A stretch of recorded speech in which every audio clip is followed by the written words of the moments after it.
लालच जिनको है ब्रज का, वो आपके मध्य प्रदेश में ही है ना, महाकाल। ये बैठे भली मध्य प्रदेश में, इनको मन पूरे दिन वृंदावन में ही रहे, ये 24 घंटा वृंदावन में ही रमण करते रहे। और ये बात सत्य है, आप इसको अन्यथा मत लीजिएगा। मेरी एक बार काशी में कथा हुई, तो काशी में कथा के बाद, अब आज देखो विश्राम दिवस है, अब हम अपने मन की सारी बात कह जाएं जो 6 दिना में ना कहे। बात सुनो, एक बार हमारी काशी में कथा हुई, तो काशी में कथा करके रात्रि में ही, विश्राम वाले दिन रात को ही निकलना था कहीं दूसरी जगह कथा के लिए, ट्रेन थी हमारी। तो आयोजक जो थे उनसे हमने कही, मैंने भैया महाकाल वो विश्वनाथ भगवान के दर्शन करा लाओ। तो चलो महाराज जी। रोज जाता था मैं दर्शन, रोज हमारी व्यवस्था हो जाती थी, पुलिस वुलिस वाले ले जाते थे भीतर।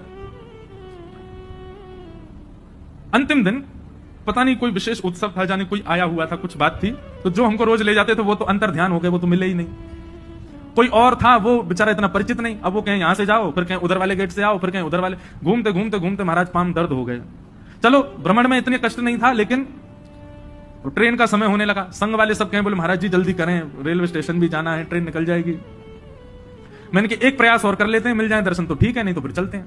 तो फिर उन्होंने कहा वो 3 नंबर गेट से आओ। वो इतना दूर पैदल चल करके गए, घूम घाम के महाराज जैसे वहां से घुसे, तो वहां से पुलिस वाले ने रोका, बोले सुनो 1 नंबर गेट से आओ। मैंने कि भाई क्या समझ रखा है, यहां से वहां से यहां यही कर रहे हो।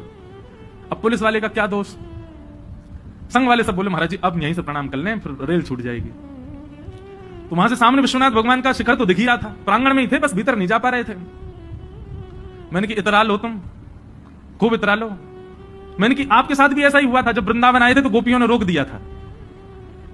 कल हम सुन रहे थे ना, कल तो मैंने विस्तार किया नहीं। ये जब वृंदावन आए तो गोपी ने इनको मार्ग रोक दिया, बोले बाबा भीतर तो केवल एक ही पुरुष जा सके, बाकी तो सबरी गोपी हैं, आप दूसरे पुरुष कैसे प्रवेश करोगे भीतर। तो महादेव दौड़े दौड़े गए अन्नपूर्णा मैया के पास, और मैया से जाके कही, बोले मुंह को अपना श्रृंगार दो। तब अन्नपूर्णा मैया ने गोपेश्वर बनाए, नाक में नथनी पहनाई, आंखन में काजर लगाए, सुंदर चुनरी उड़ाई, होटन में लालिमा लगाई, गले में हार पहनाए, लहंगा फरिया पहन के तब महादेव जब गोपी बने तब आए वृंदावन। मैंने कि आपको ललता विशाखा ने रोक दिया बाहर, और मैंने कि आज हम ब्रजवासियों को तुम ऐसे रोक रहे हो, यहाँ ते घुमा रहे हो। ठीक है बाबा, मैं जा रहा हूँ, 1 हफ्ता बाद वृंदावन जाके ऐसी शिकायत करूंगा तुम्हारी। मैंने कि बाबा ने दर्शन नहीं दिए, देख लियो राधारमण जी, अब की बार जो बाबा आए तो या भीतर ही मत आन दियो। ऐसे मैंने क्रोध में भर के बोल दिया। सब लोग प्रणाम करने लगे। मैंने कि जय हो बाबा, यहीं तो प्रणाम है, दूर थे ही।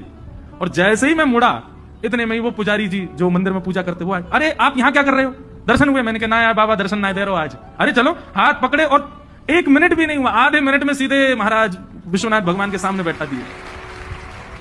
मैं अंदर जाकर के कहूं, मैंने की शिकायत बड़ी जोर की, काम आ गई आज तो। फिर महादेव से क्षमा मांगी। मैंने कि मैं तो ऐसे ही बोल रहे हो, आप तो सदा आओ वृंदावन आपको ये बाबा जब चाहो तब आओ, लेकिन हमको ज्यादा परेशान मत करिए दर्शन कर, नहीं तो शिकायत कर दूंगा। तो वृंदावन के सबसे बड़े उपासक तो श्री महाकाल ही हैं।